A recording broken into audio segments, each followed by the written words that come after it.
In the Flesh, a Grudge Punk tale by John McNee. Clockwork Joe ordered me to take a seat, offering a cigarette from his ivory case. "I need you to find someone, Bailey." The springs in his brass-plated jaw whined as he spoke. I smiled as I touched a match to the cigarette. The filter tip was laced with gold. "Abroad?"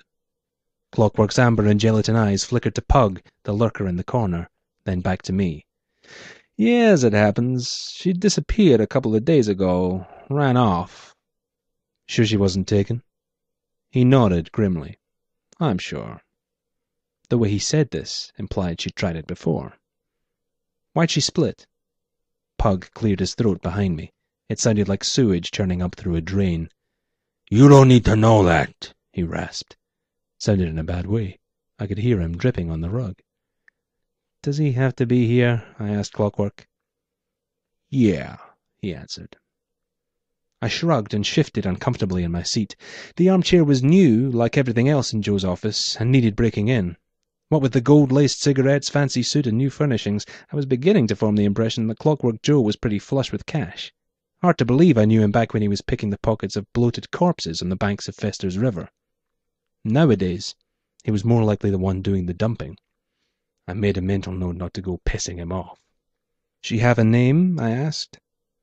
"Lena, but you can bet she won't be using it." I chalked it on my sleeve anyways. "Got a picture?" He shook his head. The joints in his neck squealed. "A description?" "Beautiful." I laughed. I never met a dame in this sorry city could be called beautiful or anything close, but a study of Joe's face told me he was serious. "That all you can give me?"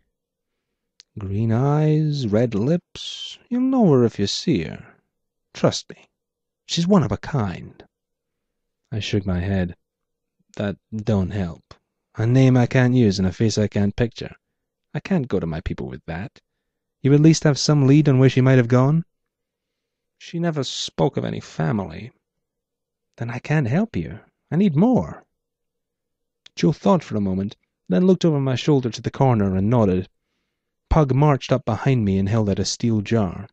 I took the jar, trailing mucus from his diseased claw, and unscrewed the top. Inside it was filled with ice, and, on top, something I couldn't recognize. It was a few inches long, pale and thin. A single scar at one end, lacquered pink, the other end frayed, and reddish-brown. "What is this?" I asked. "Her finger," Joe replied. No wonder she ran. Bodies of rotting wood and metal, polystyrene breasts fixed with copper wire, mold and mildew between their legs to give you something to plough, rusting handles on their hips to grip as you go at it, and pipes jutting from their temples, belching sulfur monoxide into your face the whole time. Those are the women of the Grudge. Nothing like the creature Joe described. Grudgehaven is a city lost to the darkness, where acid rain drums on 100,000 corrugated iron rooftops and cold mechanized eyeballs squint out of every filth-smeared window. I'd been pounding the streets of the Grudge longer than I care to remember, and never once had I heard of a broad like that. It took me 5 days to find anything. Forajikin ran a basement bar on the east side corner of 5th and Gonorrhea. I went in for a dose of rye, and came out with a lead. "Never heard of such a doll," Forajikin growled through the cigar smoke. "But this," he raised the finger, "this reminds me of something. You ever hear of the Casa Carne Motel?" "No." "A bit before your time. The whole building was made out of this stuff. For a time it was popular amongst a certain fetish crowd, pleasure and pain and all that jazz. They used to say, 'Spend one night in the Carne and you'll never want to leave.'" "Where?" "Old Town, south of the reservoir. I doubt it's still there, but you never know." Some call it the old part of town, some call it the damned, which it is, in every sense of the word. Everything south of the Gilberdike Reservoir lives in the shadow of the Norland Dam. There are more cracks in that thing than a Grudgehaven hooker's face, and every year the town creeps a little closer to the day the whole shebang gives way, billions of gallons of polluted water flushing it all out to sea. Those with the sense and the means to do so fled Old Town long ago, but many still linger behind in its back streets and alleyways. There were signs advertising the Casa Carne Motel along a 4-mile stretch of deserted highway. I turned off and followed the signpost to the back of a mothballed casino. I almost couldn't believe it was there. A pale, pulsating slab of pink meat standing 3 stories high. A blue neon light in the parking lot blinked. Vacancy. The clerk looked to be about 2/3 Vaseline and burnt plastic, standing behind a tanned and calloused desk dappled with liver spots. He greeted me with something like a smile and turned the guest book my way. "Just the one night, is it, sir?" "Yeah," I answered queasily. My eyes were on the wall behind him. It was lined with blue and purple veins branching out in every direction. "I've never been here before." "That's all right," he said. "Our rates are about average." I took the pen from the inkwell and signed my name in the book. With my other hand I reached out to lean on the desk. It was warm and soft to the touch. I could feel the gentle throb of a pulse beneath my fingers. I lost my cool a little, stumbled back. As I did, I knocked the inkwell to the floor. "Sorry," I said. "Not feeling well." "It's quite all right," the clerk replied, handing me a key. He then turned and called into the next room. "Mop and bucket needed out front." The maid emerged, a small woman in a PVC smock that covered most of her body. There was a scarf around her head. Her face was a clumsy collage of tin, clay, and cardboard, framing a delicate pair of green eyes. She wore thick rubber gloves, but one of the fingers seemed suspiciously droopy. I hung my hat and coat by the door, kicked off my shoes, laid down on the bed, and lit a cigarette. It was weird. The room, the motel, it was like nothing I'd ever seen. I started to ponder what I was getting myself into. The bed was flesh, soft, smooth, and sweetly scented. There was a bedside table, a wardrobe, an armchair, all flesh. The walls and ceiling were flesh as well. Skin rolling thick with fat in places, withered and wrinkled in others. Little tufts of hair sprouted in the corners. A light bulb dangled at the end of a single red tendon. I laid my head against the pillow and felt it move slowly up and down as though with easy breaths. I ran my fingernails along the mattress and drew blood. I smoked my cigarette down to the filter and crushed it in the bedside ashtray. The skin burned and sizzled. After an hour I picked up the phone and called the front desk. "There's a mess in my room," I said. "Could you send up the maid, please?" Minutes later she announced herself with a few light knocks. "Mr. Bailey, it's the cleaner."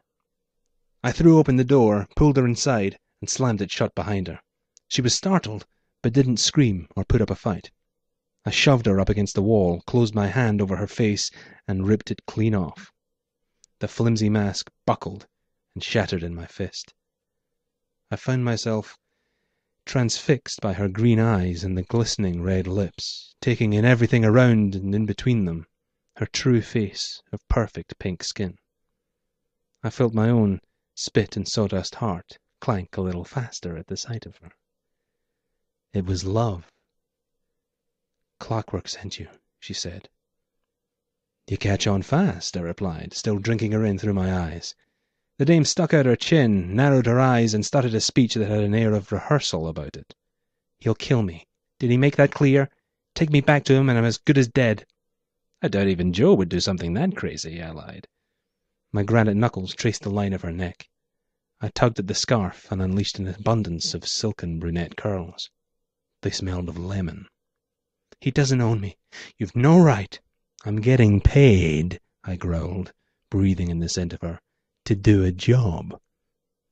"I can pay you," she said, training her eyes on mine.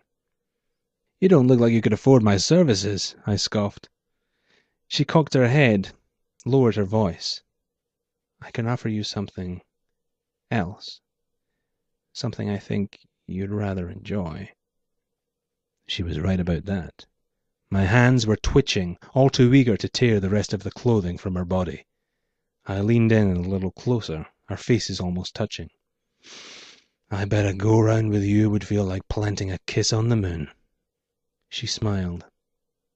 "Better. What's it worth?" "I'll let you know." I kissed her as hard as I dared, tasting her blood as it flowed into my mouth, hot and salty. I grinned. You bruise easy. She spat and wiped her hand across her blood-smeared lips. Yeah, she said. Like a peach. I threw her face down on the bed and unbuckled my pants. Don't worry. I'll be gentle. Afterwards I smoked a cigarette and lay counting the moles in the ceiling. The walls had blushed and glistened now with trails of sweat. I think I get it, I said. Why people come here. Nobody comes here, said Lena. She was hoarse, worn out. She lay naked beside me, nursing her wounds. Not any more. You're the only guest in the place. All the same, I said. It's for pleasure. There's no pain at all, just pure pleasure. For you, maybe, and your kind. It's painful for me, for the motel, for flesh. It's all pain. I took another puff, surveyed the room for the 100th time. Just what is the motel? She gave a little shrug. I wish I knew. What are you? She sighed, then intoned, I am the motel, and the motel is me, and all we are, and forever shall be. That didn't make a lick of sense to me, but I let it slide. So, there's no one else like you, then? Not beyond these walls, and I have searched. That how you ended up with Clockwork Joe? Joe's Newtown money. He didn't know about the motel, and I took care not to tell him. He's pretty sweet on you. Now I can see why. She turned towards me, raised her voice. Sweet on me? You think he loves me? He cut off my finger. I shrugged. I've known guys to do worse things for love, and over girls who weren't nearly so talented. She laughed disdainfully and shook her head. You think you're smart, but you're not. Joe's not in love with me. He just wants a body like mine for himself. Before I escaped, I spent most of my days locked up in a lab with a scientist studying my body for clues as to how they might replicate it. The finger was only the beginning. You take me back and he'll slice me open, putting every scrap of me under the microscope till he figures out how to make a pink skin for himself, and when he fails, which he will, he'll stitch me back together and wear me like a suit. That's insane. He's not a sane kind of guy. I took one last drag and stubbed out the butt. Well, don't worry about it, sweetheart. I'm not taking you back to him. You're with me now. I can protect you. And anyway, I wheezed, leaning in for a kiss, he doesn't even know we're here. On the back of my words came a knock at the door. Lena shot me a horrified look. Guess who? I put my pants on and snatched up my Luger from the bedside table. Who is it? I called. It's the clerk, Mr. Bailey. Could you come to the door? I could tell from his voice that he wasn't alone. Try as he might to sound calm, he couldn't disguise the fear. Lena was putting her clothes back on. Any bright ideas? She hissed. I don't suppose there's any other way out of this room, I asked her. She shook her head no. Then I guess we play it by ear, I said. See if we can't talk our way out. It was a dumb move and I knew it, but it was still all we had. Mr. Bailey! The clerk called again. Just one moment, I called back. This time it was Pug who answered, his unmistakable growl cutting through a wall of phlegm.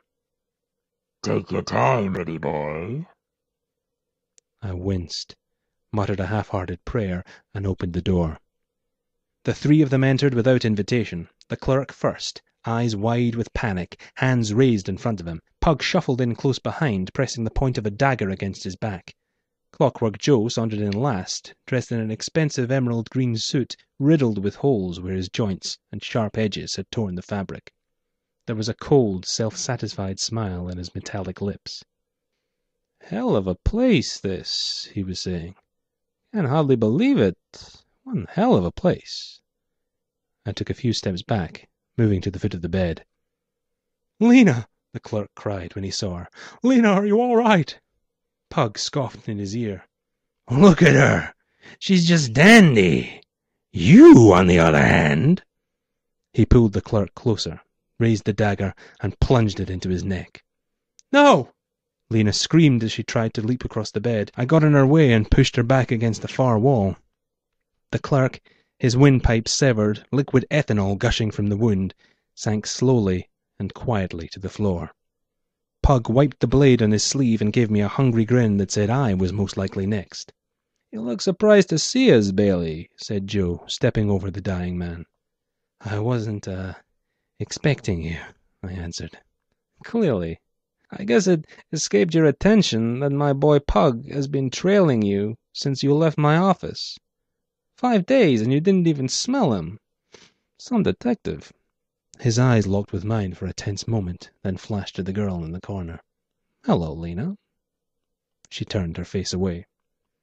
Joe, apparently unruffled, looked back to me and lowered his voice to a whisper. "She sure is something, isn't she? You can tell me. We're all friends here.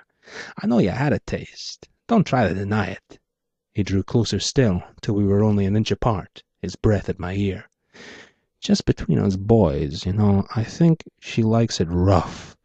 She says not, but you notice, if you hurt her just a little, she makes this kind of sound.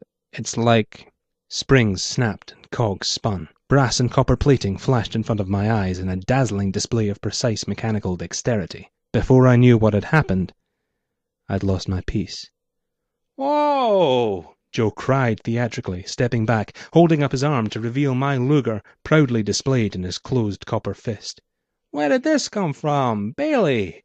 Is this yours? What's with the gun, Bailey? You don't need this. We're all friends here." I raised my hands in surrender and saw they were already shaking. My cool, calm exterior was crumbling. "Just take it easy, Joe," I croaked. "It's like you said. We're all on the same side." "Oh, relax, Bailey," Joe said. "I'm not going to hurt you. You've outdone yourself. Just look at this place. It's amazing. In fact, I'm going to pay you double, triple, plus bonus. And that's in spite of my very strong suspicion that you and Lena were planning to run off and leave me wanting." "Joe, I would never." "It's okay. I forgive you. You got your head turned. I understand. You don't know her like I do. You don't know the evil bitch she is at her core. You wouldn't believe it. She's so warm and soft and pretty on the outside. But on the inside, her soul is just as ugly as anyone else in the Grudge." He sighed sadly as he looked Lena up and down. "It was never the girl I wanted returned, Bailey. You understand? Not her heart, mind, spirit, or soul. Just the packaging." "I know," I said. "Clockwork Joe wants to be a real boy." Joe gazed around the room in wonder. "Lordy, but do I!" He reached out to the nearest wall and ran his polished fingertips across its surface. "Beautiful," he sighed. "Can you imagine it, Bailey? How it would feel to be forever swathed in such sensuous pleasure." "I hadn't given it much thought," I said. "The boys at the lab will have a field day," chuckled Pug. Joe nodded. "With a motel, yeah. In the meantime, I could get an entire summer wardrobe out of just this room. In fact," he swapped Pug my pistol for the dagger and pressed his ear to the wall. "It's alive," he said. "I can hear its heartbeat." "Joe," said Lena, "whatever you're thinking about doing—" She spoke with some urgency, but Clockwork cut her off. "Shut up," he said. "I don't need you any more, Lena. You're a waste of meat." He raised the dagger in his fist, aiming its point at the wall of flesh before him. "Joe, please," cried Lena. "I'm warning you." Joe laughed. "Warning me? Pug!" "Yeah?" "Do me a favor and shoot that bitch." "Hey now," I said. Pug laughed. "Sure thing, boss." He raised the pistol. "Hey," I said again, stepping towards him. "No, wait. Stop!" Stupid move. I knew I was killing any chance I had of getting out alive, of getting paid, of getting anything. I've never been the sentimental kind, but I couldn't just let them kill her. I made a grab for the gun. Pug squealed with excitement, spraying my face with his hot brown saliva. I pushed against him and he pushed back, both of us trying to get a grip on the weapon. Lena stood her ground, but her eyes weren't on us thugs dancing arm in arm. She was watching Clockwork Joe, screaming at him not to do it. Not to do what, I didn't know, but it looked like I'd find out soon. The gun roared twice. Both bullets hit me in the gut. As sensory experiences go, I wouldn't recommend it. I rocked back on my feet, the room spinning about me. Pug grinned, ecstatic, his opponent presumably vanquished. I stared up at his face of blistering slime and saw the tension ease for just a moment. And in that moment I reached up, snatched the gun out of his hand, and shot him in the head. Then I fell. We both fell. I heard Lena shriek and expected her to run to my side, to coo and comfort me as I bled to death. As I turned my head, however, I saw it wasn't my injuries that horrified her so. Her attention remained on Clockwork Joe, who had done nothing more drastic than stabbing a hole in the wall. "Damn it all, Bailey," he said, nudging Pug's corpse with his foot. "What did you have to go and do a thing like that for?" The dagger's blade, all 8 inches, had sunk deep into the wall's flesh, so that only the handle showed above the skin. A thick smear of dark blood oozed out of the wound and trickled down to the floor. "She's just a broad," Joe said, though I could hardly hear him. It sounded to me like he was talking through a pipe stuffed with cotton wool. "However good she looks." Clockwork bent over and picked up the Luger where it had fallen. "On the inside, she's just another broad." My ear was to the floor. I could hear something deep down, near but far away, screaming. "Hardly worth killing over," Joe continued. "Just packaging." The wall was bleeding. I could see it. The wall, the motel, the floor beneath me was weakening. Something was happening. The light flickered and dimmed. The alien screams so far away before were here now, in the room with us. The wall was bleeding. The wall was moving. The wall of flesh. The skin. It ripped and rolled, coiled and churned and buckled and shivered and shook. Joe, noticing for the first time that something wasn't right, looked at me, then at Lena, then at the dagger he'd planted in the wall. What's going on?" he asked. I didn't have an answer. I was too worried about the floor bubbling up to consume us. I could feel it bulging and stretching and twitching at my back. Joe looked about the room, reached out, and took hold of the dagger. "To hell with this spooky rodeo," he said, pulling it out of the wound. Pale, naked, and completely bald, the body of a man slid out with it, his arms hanging down, his eyes dead and closed. The mark of Joe's dagger could be seen between his shoulder blades. Numerous other pale forms were visible just within the wall, writhing and screaming as one, their eyes aflame with fear and hatred that all fixated on Joe. A twisted tangle of arms reached forth from the heaving mass, grabbing Joe and dragging him into the man-sized wound. Clawing hands ripped out his eyes, tore off his arms, and pounded his flimsy clockwork head into dust. The wall was hemorrhaging badly. The thin layer of epidermis that gave the room its shape rolled back to reveal blood-soaked bodies all around us. I felt the floor disappear beneath me as I sank into the undulating mass. I pressed a hand down to push myself up, but it only sank in deeper. I felt my limbs twisted and warped, mangled indescribably. "Lena!" I choked. "Help me!" The girl's eyes flashed with rage and despair. Turning away from me, she nimbly hopped from body to body before disappearing through the door. "Lena!" I called after her. "Lena! I hadn't the breath to speak. By this point the floor had swallowed me up to my chest. I couldn't feel my legs anymore. The heaving masses swelled all around, crushing me further still. Darkness crowded in, and I blacked out. Hours, maybe days later, I came to. I got my senses back anyway. Some of them, that is. I couldn't say I woke up exactly. Not exactly. The important thing is that I survived, if that's what you want to call it. My wounds had healed, no pain. From what I could gather, I'd bled into the fabric of the motel, and she'd bled into me. The two of us had managed to heal each other, to a degree. I wasn't in the room anymore. I was somewhere in the walls, plugging up the gap Joe had made, and already I could feel my body changing. I heard voices in the darkness, too quiet to make out, but as time passed and I grew more accustomed to my new surroundings, we began to develop a kind of understanding. Another month or two, I wagered, and we might be up to having an actual conversation. This all happened some time ago, I'm part of this place now. I am the motel, and the motel is me, and all that loopy bunkum. I'm being remade from the inside out. I can feel it. I wasn't happy at first, but I'm a long way gone now. I can't wait to see how I turn out when I'm all done. I've had a lot of time to think about that night. Mostly I think about Lena, and the thoughts only get sweeter day by day. Even if that last ambiguous look was the only honest one she ever gave, I can't help hoping that I'll see her again someday. It's doubtful, but I cling on to the memory of what she said about this place being a part of her, and I know she'll never fit in anywhere else. I just know that she'll return. Until she does, I'll be waiting. I'll be here. I'll be ready. In the Casa Carne. In the flesh.